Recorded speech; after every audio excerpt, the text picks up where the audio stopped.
यो पुरानो किरातेश्वर पहिलाको पशुपतिको यो टापु डाँडो एउटै छ। यहाँ तल बागमती खोला छ। यहाँबाट सर खोला घुमेर पशुपतितिर जान्छ। यो किरात मन्दिर हो। यो मेन गेट देखिएको मेन मन्दिर छ हामीसँग माथि भएको। यो ओम अग्नि जगाउने ठाउँ, धुनी लगाउने यो एरिया। यो बाटो आउने बाटो दुईटा छ। यो किरात मन्दिर यो गल्लीमा पनि पुरानो किरात मन्दिर र एउटा किरातेश्वर मन्दिर बाटो छ। यो देखिको कैलाश डाँडा पुरै बिरुवा रोपेको चाहिँ बिरुवालाई जाली लगाएर छोपेको।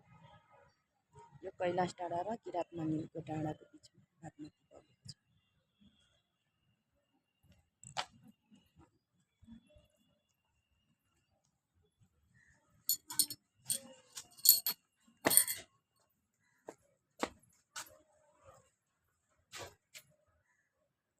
मेन मन्दिर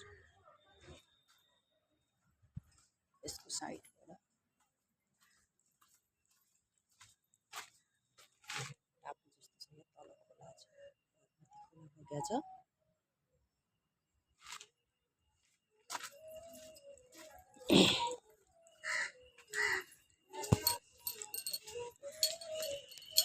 अक्वामानको सेवा गर्ने ठाउँ फागुनन्द गुरु।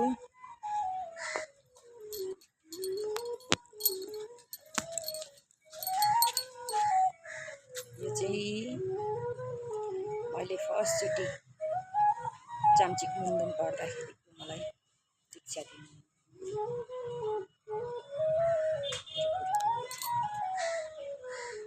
माथि एप्लिङ राखेको छ।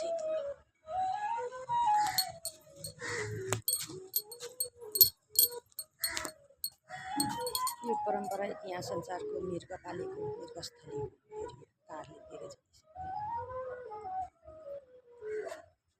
यो सबै सेतो लैनो बनाएको सबै माहरूको सेवा गर्ने ठाउँ शक्ति